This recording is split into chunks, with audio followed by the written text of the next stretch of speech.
탄생은 이렇게 해서 뭐 이런 식으로 해서 됐다. 신약도 이렇게 했었다라는 것들 했었고, 사본 이야기 했었죠. 군난 신약 사본 이야기, 사본이 어떻게 되는가 고소검증법도 봤었고, 사본 기록도 봤고, 필사하는 것도 했었고, 예수님의 실존에 대해서도 어떤 같이 봤는데, 예수님에 대해서 예수님이 실존했던 것보다도 더 중요한 건 뭐냐면, 제가 없는데 제가 실존했던 거 어떻게 증명할 수 있을까? 어떻게 증명할 수 있을 것 같아요? 제가 없어졌어요. 근데 저가 있었다는 걸 증명해야 돼요. 어떻게 증명할 수 있어요? 네, 왜? 수배해야 된다고? 아, 주변 사람들 보면 아는 거죠. 그죠? 참 재밌게 성경을 보면은, 요번에도 계속 공부하는데 재밌는 게, 베드로는 실존인물이 아니었다. 바울은 실존인물이 아니었다. 이런 말은 없어요. 그죠? 누가가 실존인물이 아니었다. 이런 얘기는 없는데, 예수님은 실존인물이 아니었다라고 하는 사람도 있는 것 같은데, 역사학자들이 들으면 정말 크게 웃을 내용들입니다. 그런 증언들이 많이 있었다라는 것들이었고, 나사렛에 대한 집터가 있었고, 예수님의 영향력에 대해서 4가지를 같이 배웠었습니다. 그리고 지난주 마치면서 이렇게 성경에 대해서 했습니다. 오늘은 두 번째만. 자, 오늘은 먼저 예수님에 대해서 한번 봅시다. 예수님에 대해서. 여러분, 예수님에 대해서 우리가 오해하고 있는 게 있어요. 오해. 예수님에 대한 오해. 잘못된 이해죠. 예수님에 대해서 어떤 오해들이 있나요? 여러분 생각해보세요. 예수님에 대해 오해하고 있는 것들 어떤 것들이 있어요? 네? 서구식 외모. 그죠? 우리가 주로 보는 것이 예수님의 생김새는 어땠을까? 어땠을 것 같아요? 네? 뭐라고요? 흠모할 게 없었다? 예수님의 외모 어떻게, 여러분 알고 있는 외모는 뭐예요? 예수님의 외모. 어떻게 생겼어요? 예수님의 외모. 사진 많이 봤지? 어떻게 생겼어? 유미 어떻게 생겼어요? 예수님. 잘생겼어요. 근데 예수님에 대해서 되게 좋아하는데, 잘생겼다고 하면서 너무 만족스러워하는데. 자, 한번 봅시다. 예수님에 대해서 어떻게 생겼다고 성경에 나와 있는 게 있나요? 있어요? 그러니까 어디 나와 있냐고요? 이사야서. 예수님에 대해서 예언을 해놓은 책이 있어요. 메시아가 온다면은 이런 사람이고 이런 일을 할 거다라고 예언을 해놓은 책이 있는데, 그 중에서 가장 많이 예언되어져 있는 책이 뭐냐면 이사야서라는 거예요. 이사야서에서는 성경에 묘사된 게 있는데 뭐라 나와 있냐면은, 그에게는 고운 모양도 없고, 어떻게 유미야? 아이고, 큰일 났네. 훌륭한 풍채도 없대. 그죠? 그리고 우리가 보기에 흠모할 만한 아름답지가 않대. 큰일 났네. 잘생기지가 않았네. 그죠? 제가 좋아하나요? 그죠? 이렇게 이사야서에 나와 있어요. 나와 있는데, 보면은, 우리가 생각하는 건, 뭐, 이런 예수님. 그죠? 잘생겼어. 그죠? 배우 같아요. 그죠? 경이 되게 좋아한다.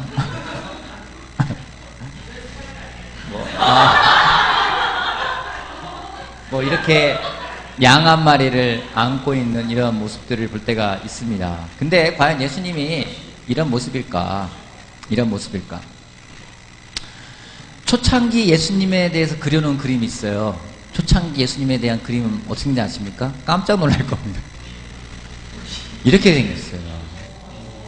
초창기 예수님 모습을 그렸어요. 그리고 여기서 재밌는 게 있어요. 뭐냐면, 똑같은 예수님에 대해서 그렸는데 변한 거예요. 시간이 지나면서. 자, 여기서 일로 변했을까요? 여기서 일로 변했을까요? 자, 1번, 2번. 여기서 이렇게?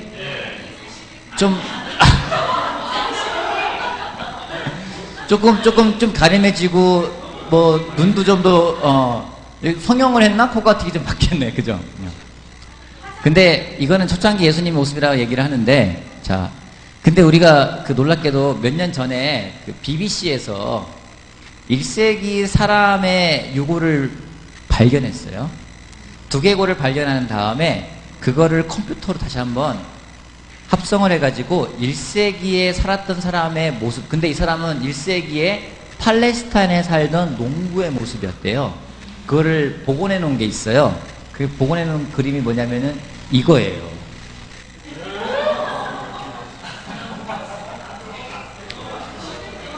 그래서 베드로 같죠? 베드로 같죠? 그래서 그냥 흠모할 게 없어요. 그래서 여러분, 예수님이 아까 우리가 이런 그림 봤잖아요. 이거는 많이 변천이 된 거고, 좀 가까운 모습이라고 하면은 이 모습이 좀 더 가깝지 않을까 생각을 하는 거죠. 여러분, 팔레스타인에 사는 사람 가운데 우리 예전에 혹시 후세인이라는 사람 알아요? 후세인? 죽었는데? 예. 예수님이 후세인 같다는 생각 해본 적 있어요? 있어요. 근데 초상화가 예수님의 그림, 왜 이렇게 우리가 오해라고 했냐면은 예수님이 초상화가 변천이 됐어요. 어떻게 변천되냐면은 처음에 예수님의 초상화에 수염이 있죠. 수염이 있을까요? 없을까요? 아까 보면은 여기서 보면은요. 보면은 이게 먼저라는 거예요. 왜 그러냐면은 초상화 변천했는데 초상화 처음에는 수염이 없었어요. 왠지 아십니까? 처음에는 수염이 없어요. 처음에 사진을 보면은 수염이 없어요. 젊어서? 그새 늙었어? 왜 수염이 없냐면은 우리가 그걸 보면 돼요. 그 당시에 있는 어떤 그 문화적인 것하고 되게 연관이 되는데 로마 시대잖아요. 로마 시대의 귀족들, 지배계층은 수염을 깎았어요. 노예는 수염을 길렀어요. 그래서 처음에는 예수님의 수염이 없었어요. 그래서 로마 시대의 귀족 지배계층이 수염이 없었다라는 것은 우리가 그 당시 표현했던 영화를 보면은 알 수가 있는데, 우리가 잘 알고 있는 영화 있죠. 배너에 등장하는 로마 귀족들 보세요. 수염 있어요? 가물가물해. 있는 것 같기도 하고 없는 것 같기도 하고. 있어도 조금 있던가 하지, 이렇게 수염을 덥수룩하게 길진 않고, 그죠? 있어도 여기 조금 있던가 하잖아요. 그래서 없었는데 그 다음에 이 시대가 바뀌면서 소로마가 망하죠. 망하고 그 다음에는 비잔틴 제국이 들어서요. 그죠? 비잔틴 제국에서는 지배계층이 수염을 길러요. 그래서 예수님의 초상화에 수염이 생기기 시작을 합니다. 그 처음에는요, 수염이 없었어요. 그러니까 저 그림들은 그때그때 따라서 조금씩 변천되어지면서 그 시대에 또 더군다나 로마 시대에는 국교가 되면서 예수님을 더 이렇게 성인처럼 만들어가면서 좀 수염이 생기게 됐던 겁니다. 근데 제가 좋아하는 예수님 사진은 이 사진이에요. 전 이랬을 것 같아요. 제 생각에 되게 호탕하게 웃었을 것 같고 많이 웃었을 거라는 생각이 들어요. 왜냐면 예수님 농담도 많이 해요. 농담이 아니라 재밌는 분이라는 게 성경에 보면은 각 사람들의 별명을 많이 지어줘요. 그죠? 별명은 누가 지어주나요? 막 시리어스한 사람, 이렇게 막 심각한 사람이 별명 지어주나요? 자여기가 별명 지어주는 거 한 번도 본 적 없어요. 진지한 거. 그죠? 뭔가 이게 장난기도 있고 좀 유머러스한 사람이 별명을 지어주는 것처럼 제자들의 별명을 이렇게 지어주는데, 자, 예수님의 가족관계 어땠을까요? 가족관계 봅시다. 예수님은 무녀 동남이었을까요? 그러면은요, 형제가 있었죠? 형제가 몇 명이었을까요? 많았어요. 형제가 몇 명이었어요? 예수님의 가족관계 몇 남 몇 녀? 몇 남 몇 녀? 네? 2남 3녀. 그렇지가 않고요. 예수님의 가족관계는 최소한 7남매 이상이에요. 몰랐어요? 형제는 뭐냐면은, 보세요. 이 사람은 마리아의 아들 목수가 아닌가. 예수님의 직업이 목수였다는 걸 알 수 있죠. 그 당시 유대인들은 자기가 가지고 있는 직업을 그대로 물려주기 때문에 자식들은 전투하기 때 목수예요. 이 사람은 마리아의 아들 목수가 아닌가. 이렇게 했을 때 학자들이 생각하는 거는 요셉은 빨리 죽었을 것이다 라고 생각을 하는 겁니다. 아버지는. 그는 야고보와 한 명, 요셉과 둘, 유다와 셋, 시몬의 형이 아닌가. 그럼 밑에 남동생이 몇 명이에요? 4명이죠. 그죠? 여기 하나, 둘, 셋, 넷. 나중에 이 야고보는 야고보서를 쓰는 저자가 되는 겁니다. 그리고 또 그의 누이들. 들은 복수죠. 그죠? 그러니까 최소한 2명 이상이었을 것이다. 근데 유대 시대거나 고대에는 여자에 대해서는 숫자로 카운트를 안 했어요. 그렇기 때문에 그냥 여자들이에요. 그래서 누이들이니까 2명 이상일 것이다. 우리가 모두 같이 살고 있지 않는가? 라고 하면서 주변의 사람이 예수님의 가족관계를 딱 놔야 했는데 가족관계를 봤을 때 7남매 이상이다. 최하 7남매다. 여동생이 더 있을 수도 있고 덜일 수도 있다는 얘기죠. 여기서 그래서 4남 2녀 중 최소 7남매 중에 장남, 동생은 4남 2녀예요. 밑에 동생들이 최소 7남매 중에 장남이다라는 거죠. 장남. 여기서 이제 이런 생각이 들잖아요. 그러면 예수님은 왜 30세에 사역을 시작했을까? 그런 학자들의 의견이 제일 큰 게 그거예요. 왜 30세냐면은 그전에는 자기가 뭐 하나님 말씀 전하겠다고 다 집안 팽개치면 누가 먹고 살려요. 자기가 큰 장남인데. 그러다 보니까 30세까지는 가족들을 돌보다가 동생들이 이제는 좀 커서 부양할 수 있을 때가 돼서 시작했을 것이다 라고 보는 게 대부분 학자들의 의견입니다. 그래서 오늘은 이 예수님에 대해서 좀 알아보려고 하는데, 예수님 하면 떠오르는 게 어떤 게 있어요? 예수님 하면 떠오르는 거. 십자가. 또 12제자. 사랑, 기적. 또 치료. 최후의 만찬? 최후의 만찬. 최후의 만찬. 배고픈가요? 최후의 만찬. 또 포도주. 물이 변해서 포도주가 됐던 거. 그죠? 자, 오늘은 예수님의 그 중에서 성품을 배우는 시간인데, 오늘은 이거부터 볼게요. 열정부터. 자, 한번 읽어볼게요. 성경에 있는 구절인데, 요한복음 2장, 미안합니다. 요한복음 2장 13절부터 22절까지. 유대 사람의 유월절이 가까워져서 예수께서 예루살렘으로 올라가셨다. 성전 뜰에서 소와 양과 비둘기 파는 사람들과 돈 바꿔주는 사람들이 앉아있는 것을 보시고, 노끈으로 채찍을 만들어서 양과 소와 함께 그들을 모두 성전에서 내쫓으시고, 돈 바꿔주는 사람들의 돈을 쏟아버리시고 상을 둘러부셨다. 아우, 과격하네. 그죠? 상남자? 요즘 상남자라고 하는구나, 이거 갖다가. 상남자. 비둘기 파는 사람들에게는 이것을 걷어치워라. 내 아버지의 집을 장사하는 집으로 만들지 말아라 하고 말씀하셨다. 제자들은 주님의 집을 생각하는 열정이 나를 섬길 것이다 하고 기록한 성경 말씀을 기억하였다. 유대 사람들이 예수께 물었다. 당신이 이런 일을 하더니 무슨 표징을 우리에게 보여주겠소? 예수께서 그들에게 말씀하셨다. 이 성전을 허물어라. 그러면 내가 사흘 만에 다시 세우겠다. 그러자 유대 사람들이 말하였다. 이 성전을 짓는 데에 46해나 걸렸는데 이것을 사흘 만에 세우겠다고요? 그러나 예수께서 성전이라고 하신 것은 자기 몸을 두고 하신 말씀이었다. 제자들은 예수께서 죽은 사람들 가운데서 살아신 뒤에야 그가 말씀하신 것을 기억하고서 성경 말씀과 예수께서 하신 말씀을 믿게 되었다. 이게 이제 나오는 거예요. 이 구절은 마태복음, 마가복음, 누가복음 다 똑같이 나오는 내용입니다. 같이 표현되어 있어요. 성전을 청결하게 하는. 성전에서 어떤 일이 벌어지는지, 소와 양을 팔고 비둘기를 팔고 돈을 바꿔주는 사람들이 있었어요. 근데 예수님이 그걸 보고서는 노끈으로 채찍을 만들어가지고 상남자 기질을 발휘해가지고 상을 둘러부시고. 멋있죠? 그죠? 네. 열정이라는 표현을 썼는데, 열정이라는 표현을 썼는데, 먼저 이 배경을 좀 보면은 왜 열정인지를 알 수가 있어요. 예루살렘 성전 모형입니다. 예수님 시대에 성전이 이랬을 것이다 라고 하는 거예요. 이 성전 모양이에요.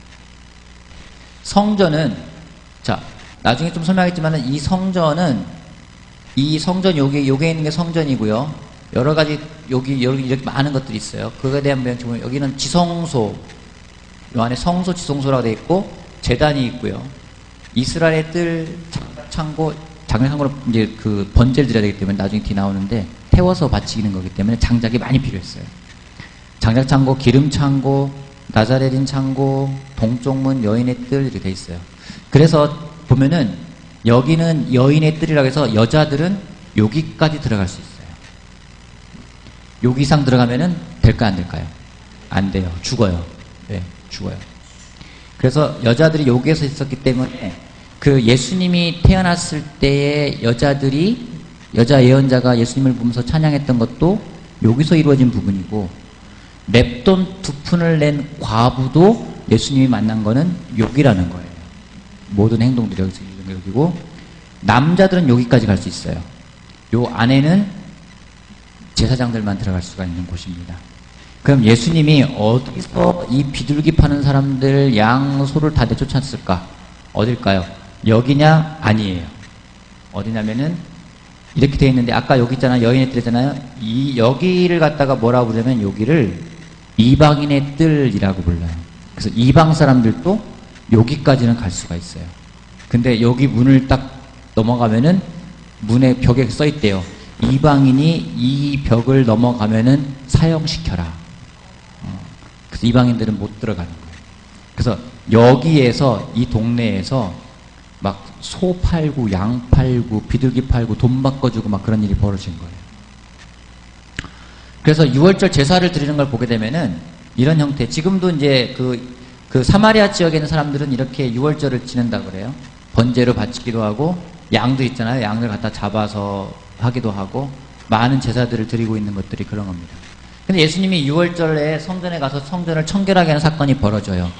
먼저 보면은 그 사건이 언제 이루어졌는지 먼저 보면은요. 자, 6월절에 유대인들이 성전에 와서 제사를 드리잖아요. 몇 명이 나올 것 같아요?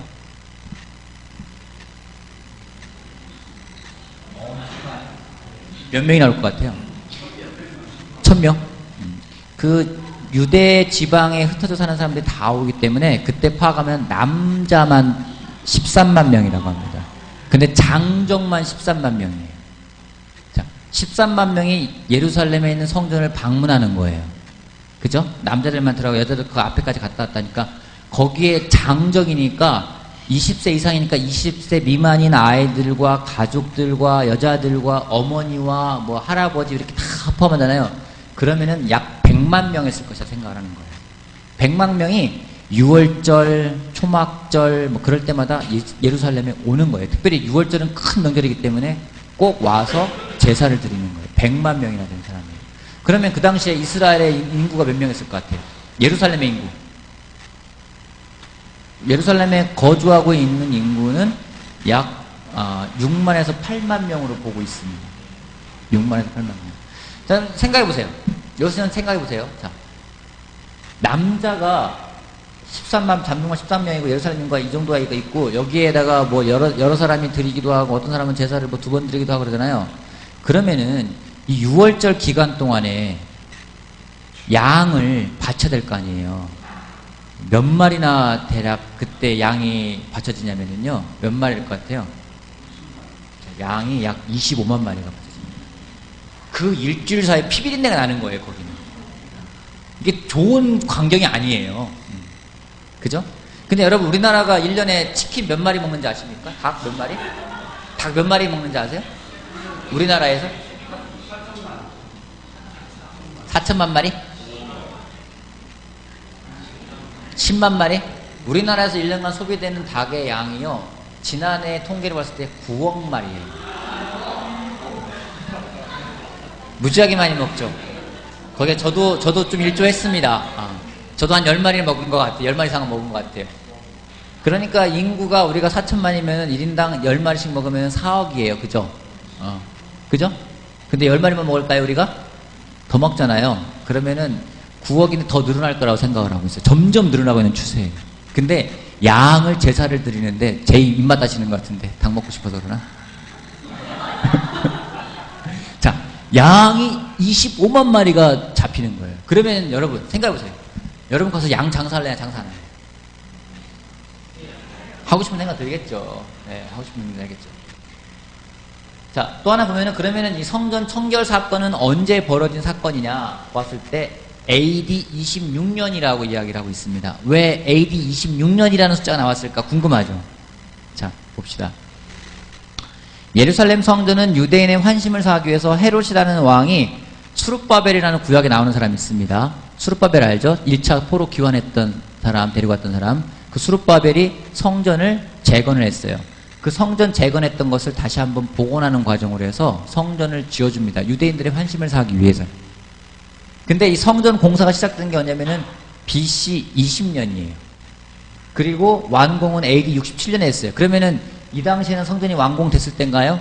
아니요. 아직 공사하고 있는 과정에 있는데 성전은 지어졌고 제사는 드릴 수 있게 만들어 놓은 거예요. 근데 왜 AD 26년이냐고 하면은 아까 성경을 볼 때 이 성전을 짓는데 몇 해가 걸렸다고 그랬어요? 46년. 그러면은 20에다가 46을 더하면 AD 26년이 되는 거예요. 그죠? AD 26년이면은 그럼 여기서 나오는 거예요. 그럼 예수님은 AD 26년에 몇 살인가 또 나와야 될 거 아니에요. 그러면 이게 예수님의 공생의 초창기냐 나중이냐를 또 계산할 수 있는데 성경에는 이렇게 한 행동이 2번 나와요. 여기 요한복음 앞에서 말했던 부분은 앞에 부분일 거라고 생각을 해요. 왜냐면은 AD 26년이면은 예수님의 나이가 30세예요. 왜 그렇게냐면은 헤롯이 자기가 낳았을 때에 2살 미만은 다 죽이라고 했던 것이 그때가 언제 BC 3년이에요. 그렇기 때문에 예수님이 태어난 때를 따지면은 BC 4년이 되는 거예요. 정확히 말하면은 BC AD 요게 비포 크라이스트 뭐 아노 도민이라는 말이 정확히 예수님을 기준으로 한 건 아니라는 거죠. 약 4년 차이가 나요. 그래서 예수님이 4년에 태어났으면 AD 26년이면 몇 살이에요? 30살. 그렇죠. 만 30세 때에 이 일을 하셨기 때문에 그때 예수님의 공생의 초창기 때에 했을 것이다 라고 보는 거죠. 되게 재밌죠. 이런 거 벽을 다 계산하죠. 그래서 예수님 당시의 나이가 30세였을 것이다 라고 하면 30청년 상남자 진짜 상남자네. 그죠? 그런데 이 성전은요 AD 70년에 세워진 지 3년 지나가지고 로마의 티투스라는 장군이 와가지고 다 파괴하고요 성전에 있는 금촛대라든가 이런 걸 다 가져가요. 왜냐면은 이스라엘이 로마한테 덤볐다가 로마에서 딱 와가지고 성전을 아예 파괴시켜버려요. 그리고 파괴되고 지금은 뭐가 들어섰냐면은 거기에 돔 모양의 이상한 성전이 하나 들어섰죠. 네. 그래 돼 있는 거예요. 근데 6월절 제사를 드리잖아요. 이게 왜 뭐가 잘못된 거냐 이거라는 거죠. 뭐가 잘못된 거냐. 예수님 뭐가 잘못됐길래 이렇게 상남자 기질을 발휘하셔가지고 그렇게 하셨을까? 뭐가 문제냐는 거예요. 성전의 문제가 뭐냐면요. 첫 번째는 가축 시장의 무단 설치예요. 뭐냐면 그 당시에 대제사장이라는 사람이 있는데 누구냐면 가야바예요. 들어봤죠? 뭐 가야바와 안나스와 그런 얘기 하잖아요. 이 가야바라는 사람이 아까 말했던 이방인의 뜰 어딘지 아시죠? 다시 넘어가 볼까요? 잠깐 넘어갈게요. 자, 넘어가면은 여기 이방인의 뜰 여기에다가 가축 시장을 열은 거예요. 자, 와서 짐승을 사서 여기다가 제단을 드려라 라고 해서 여기다 가축 시장을 만들어 놓고 돈도 여기서 바꿔주는 거예요. 근데 이게 왜 잘못됐냐면은 가축을 사가지고 와가지고 가축이 흠이 없어야 돼요. 양이나 소가 흠이 없어야지 제사를 드릴 수 있는 건데 여기서 안 사면은 제사장들이 한통속이니까 거절하는 거야. 안 된다. 데려가라. 그러니까 열받아요. 안 받아요. 근데 원래는 어디에 있으냐면요. 가축 시장이 여기가 예루살렘이라면 여기 성전이 있는 데고요. 여기에 감람산이라고 있는데 감람산에도 기존에 제사장들이 운영하고 있는 가축 시장이 4군데가 있었다라는 거예요. 거기서도 제사장이 운영하는 게 있고 또 일반인이 운영하는 게 있어서 제사장이 운영하는 것만 주로 받아들이고 나머지 것은 트집을 잡아가지고 안 줬다는 거예요. 여기에 있던 가축 시장을 대제사장 가야바가 야 뭐 멀리까지 가니? 하면서 여기다가 차려놓은 거예요. 그러면서 폭리를 취하고 어떤 일까지 벌였냐면은 제단에다가 드렸던 그 가축을 몰래 뒤로 빼돌려가지고 또 파는 거예요. 아주 부조리가 발생한 거죠. 그죠? 그러다 보니까 또 하나는 뭐냐면 과도한 성전세에 대한 환전 수수료에 그 당시에는 로마의 이런 화폐가 있습니다. 로마나 헬라의 화폐가 있어요. 로마나 헬라의 화폐를 성전에 갈 때는 예수님이 출애굽기 보면은 성전세를 내게끔 이스라엘의 법이 돼 있습니다. 성인들은 은화 반세겔의 은화를 내게끔 돼 있어요. 세겔이라는 단위를 쓰는데 그래서 이걸 이렇게 바꿔야 돼요. 이거는 성전에 쓰는 화폐입니다. 이것은 그 당시에 로마에 쓰는 화폐예요. 근데 이 화폐를 왜 못 쓰냐면은 이 화폐에는 물론 세겔로 내라는 법도 있지만은 여기에는 누구 문양이 있어요? 황제 문양이 있어요. 사람의 문양이 있기 때문에 성전에서 안 받아주는 거예요. 그래서 성전에다가 환전 수수료를 내게 하는데 이 환전 수수료가 얼마냐면요 50%예요. 어마어마한 환전 수수료를 받는 거죠. 예를 들어서 내가 100원을 받거든 100원을 바꾸려면 50원을 내야 되는 거예요. 수수료를. 근데 문제는 뭐냐면은 그러면은 이 과도한 성전세, 이 성전 돈 바꿔주는 일을 누가 관리를 했느냐? 그 당시에 산헤드린 공회라는 곳에서 관리를 했어요. 이 사람들은 누구냐면은 지금으로 말하면은 국회의원들인 거예요. 국회의원들. 그 당시에 장로들 70명 정도가 모여가지고 그 당시 사도계파 들어가 있고 바리새파 사람 들어가 있어서 이 사람들이 그 당시에 여기서 일어나는 모든 것들에 대한 것들을 관리하고 결정하는 기구인데 이 결정하는 기구에서 한마디로 국민은행을 한 정당에서 운영한다고 생각하면 되는 거예요. 저기 한국은행을 정당에서 운영한다고 생각하면 되는 거예요. 국세청이 어디서 소속이냐면은 국세청이 뭐 예를 들어서 뭐 새누리당 소속이다 이렇게 보면 되는 거예요. 그럼 말이 돼요, 안 돼요? 안 되는 거죠. 그죠? 국회 소속이 돼가지고 국회에서 결정해가지고 뭐 세금을 올리고 낮출 수 있는 것처럼 그런 식이 되니까 이게 말이 안 되는 거예요. 한마디로 말하면 그 당시에 그곳은 썩을 대로 썩은 것이고, 그래서 예수님이 강도의 소굴이라고, 도둑의 소굴이라고 얘기했던 것이 그런 데서 얘기 나온 거예요. 그래서 예수님이 이거를 보고 참을 수가 없어서 어떻게 하냐면은 노끈으로 시책을 만들어가지고 소와 양을 내쫓고, 그죠? 돈을 엎어버리고, 그죠? 예수님은 폭력적이잖아요. 놀랍잖아요. 그죠? 예수님은 어떻게 폭력을 사용할 수 있을까? 되게 그렇게 생각을 해요. 근데 여러분 성경을 자세히 보면은 예수님이 막 그냥 열받아가지고, 여러분 열받으면 눈에 뵈는 게 없어가지고 막 확 하고 막 저리 가! 하고 이랬을 것 같아요? 막 노끈 잘 걸렸어요. 막 치고 막 그랬을까요? 성경을 자세히 읽어보면 예수님이 내쫓은 건 뭐냐면 소와 양이, 그죠? 그 다음에 가서 말한 건 누구한테 말했어요? 비둘기 파는 사람한테 이야기했어요. 소와 양은 그 당시에 그 소가 누구 소고 양이 누구 소인지를 명확히 알 수 있는 법이 돼 있어요. 그래서 그거는 갔다가 주인을 찾아줘야 돼요. 그래서 그거는 도망간다 하더라도 찾는 거는 어렵지가 않아요. 근데 비둘기 날려보내면 어떻게 해요? 예수님이 정말 이성을 잃어가지고 화가 났다면요, 막 비둘기가 다 날려보내고 막 와! 그래 정상인 거예요. 근데 예수님이 그렇게 하진 않으신 거예요. 그죠? 그래서 그냥 폭력이 아니라는 거예요. 그럼 사람들이 얘기합니다. 유대인들이 얘기해요. 당신이 무슨 권한으로 이런 일을 하느냐, 우리한테 표징을 내보여라, 이런 얘기를 해요. 그 이야기는 나중에 여러분 신명기 11장을 한번 보세요. 신명기 11장 보면은 거기 보면은 선지자가 말하는 것이 사실인지 사실이 아닌지에 대해서, 자기가 말하는 건지 하나님이 말하는 건지에 대해서는 표징을 보여주게끔 돼 있는 거예요. 그러니까 그 당시에 유대인들이 가가지고 너 무슨 권한으로 하는 거야? 표징을 내봐. 네가 선지자야? 표징을 보여봐. 그러니까 예수님이 그래? 내가 보여줄 표징은 그럼 성전을 허물어봐. 내가 세울게 3일 만에. 그렇게 이야기가 된 거죠. 그래서 그들이 예수님한테 말했다는데 그 예수님께 물었다, 말했다, 요 표현은 대들었다는 표현인 거예요. 막 대들었다, 너 뭔데 그러는 거야? 뭐 이런 식인 거죠, 한마디로. 근데 예수님이 그들에게 말씀하셨다라는 표현을 쓰는데 그 또한 같은 표현으로 대들다라는 표현이 된 거예요. 그러니까 거기 긴장감이 팽팽한 거예요. 그냥 뭐 예수님 하니까 사람들이 뭐 그러나 보다 하고 한 게 아니라 진짜 일촉즉발의 그런 긴장감이 딱 형성된다는 거죠. 그죠? 근데 몇 명 대 몇 명이에요? 끼키봐야 여기는 13명. 그죠? 우리 쪽은 13명. 저쪽은 몇만 명. 그죠? 근데 예수님이 그걸 중요하지 않았어요. 근데 제자들이 그 광경을 보고, 아까 성경 다시 한번 보면은요, 제자들이 그걸 보고, 야, 예수님이 폭력을 행사하는구나 생각했던 게 아니라, 주님의 집을 위하는 열정이 나를 삼킬 것이다 하신 말씀이 떠올랐다고 하는 거예요. 제자들은 그걸 보면서 느낀 게 뭐냐면은, 열정이라는 단어예요. 열정. 열정이 뭔가요? 열정. 열정. 예리는 영어가 열정적인가? 열정적인 남자인 것 같아.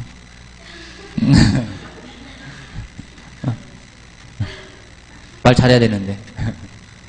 아, 그런 것 같아. 아, 열정 있는 거. 주미 제일 열정적이지? 열정적이지? 그죠? 열정적이래. 열정이 뭐예요, 열정? 열정. 열정. 열정. 열정. 자, 한번 물어볼게요. 자, 불의를 봤어요.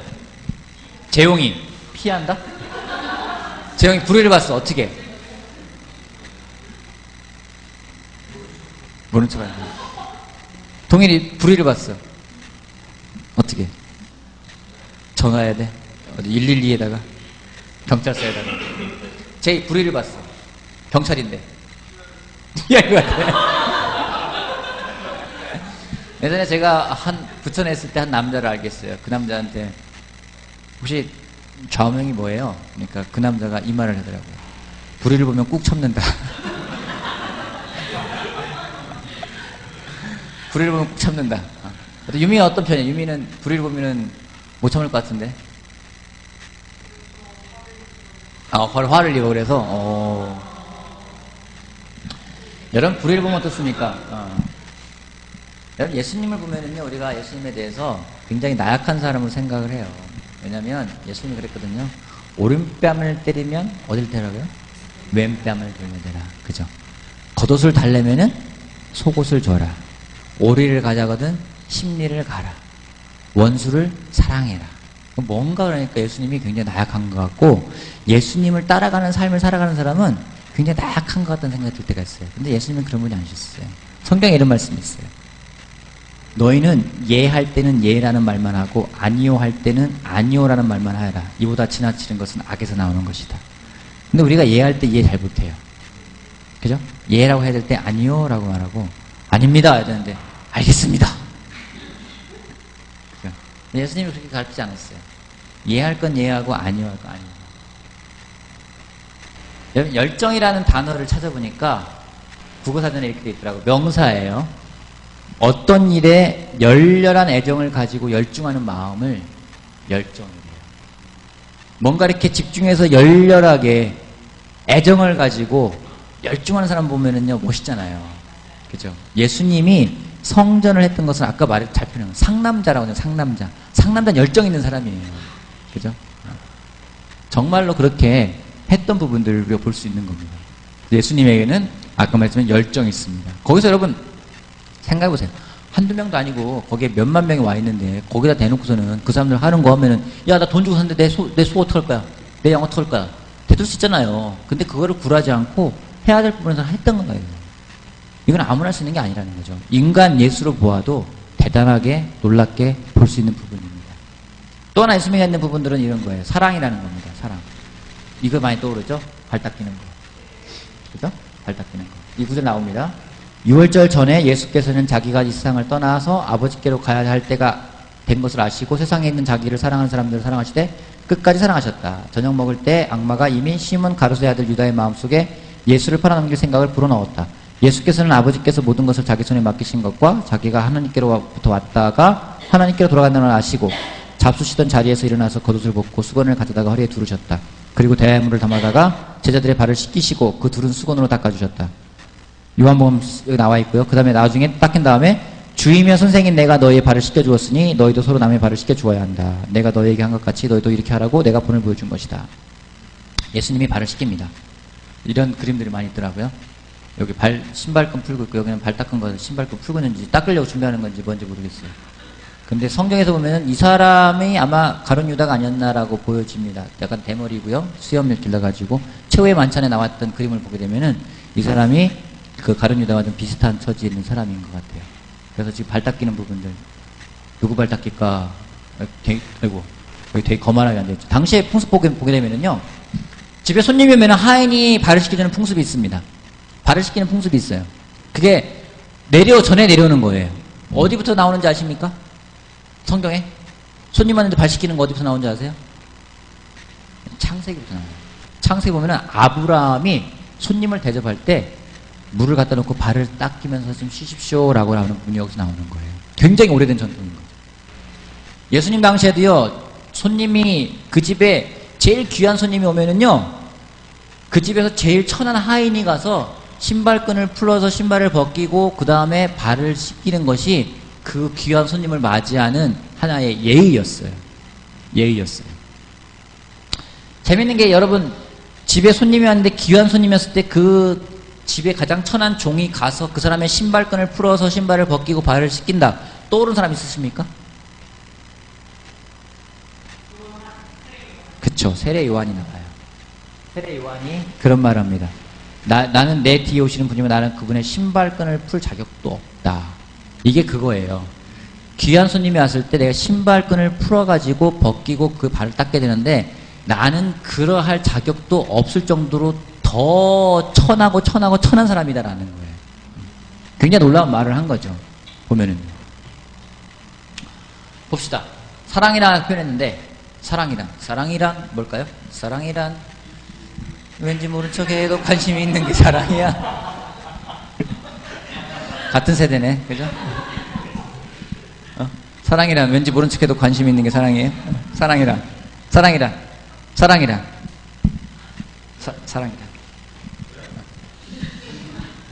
사랑이란?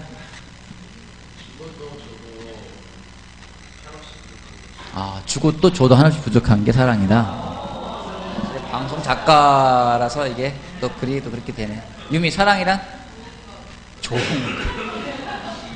좋은 것. 자, 우리 제이, 사랑이란? 관심. 유범이, 사랑이란? 예수님. 재용아, 기회가 왔어. 사랑이란?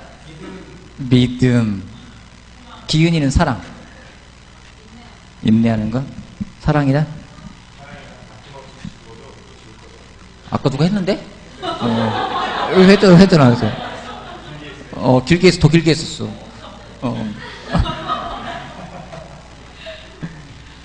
사랑이란? 사랑에 대해서 많은 사람들이 이야기를 해요. 근데 예수님이 사랑이 무엇인지를 보여주셨습니다. 사랑이 무엇인지.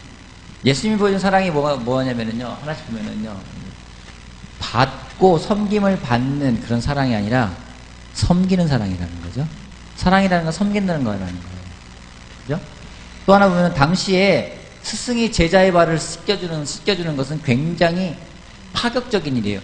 제자가 스승의 발을 닦아주는 경우는 있었대요. 근데 스승이 제자의 발을 닦아주는 거는 없다라는 겁니다. 근데 여러분 생각해보세요. 발을 씻겨야 돼요. 자, 이렇게 제가 서가지고 발 씻기는데 발 올려봐. 그래서 이렇게 닦이나요? 아니죠. 어떻게 해야 돼요? 내가 무릎을 꿇어야 돼요.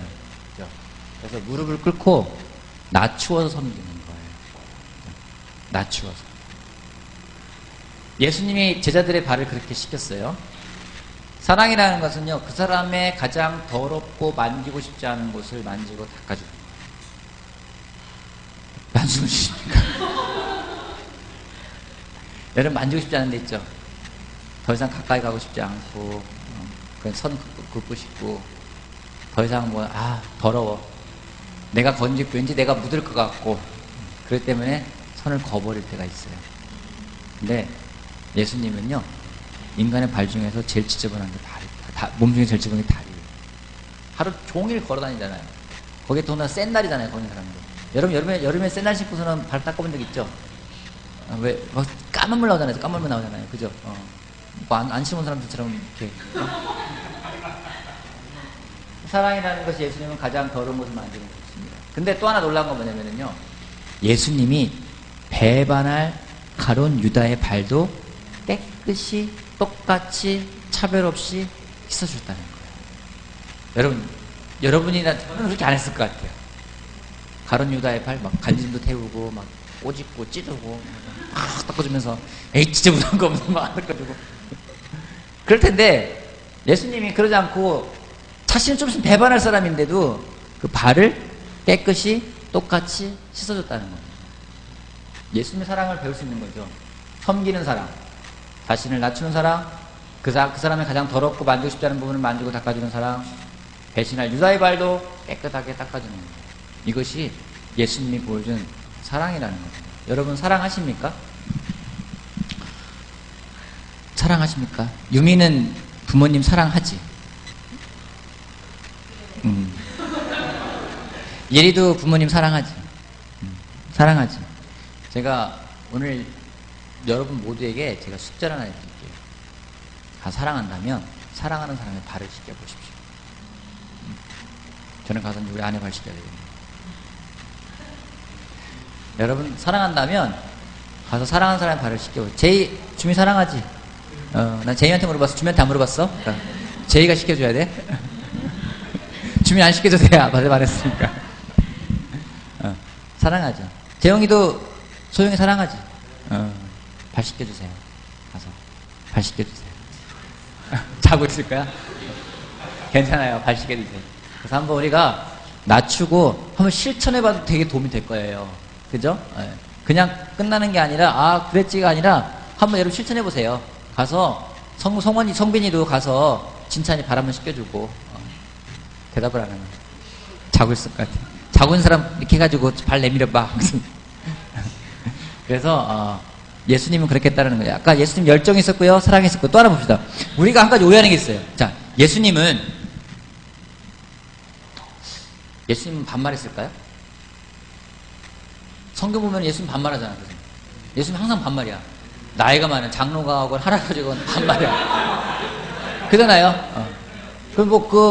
니고데모도 나이가 많은 사람이잖아요. 와가지고 어떻게 하면 하늘나라에 뭐 들어갈 수 있는지 물어보니까 다 니가예요, 다 니가. 그러잖아요.